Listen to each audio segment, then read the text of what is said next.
பக்கவாதம் வந்து படுத்துட்டா என்ன செய்யுவ? பணத்தை வச்சு பறந்து போவியா?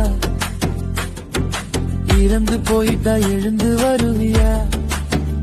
அனுபவிக்க முடியாம ஆவியா திரிவியா? சுடுகாட்டுல எரியும் போது பாதியில எழுவியா?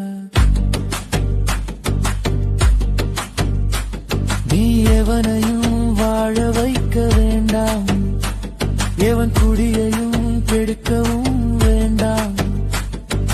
ஒழுக்கமா உன்னோட வாழ்க்கைய வாழு, ஓரமா போய் என்னோட பாட்ட கேளு.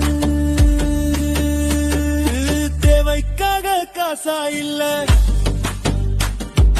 தேவையே காசா? இந்த ரெண்டுக்கும் உள்ள வித்தியாசம் நம்மள பிரிக்குது. மனுஷனா இருக்கிற நம்மள மிருகமாக்குது. அடிப்படையே தப்பாத்தான் எனக்கு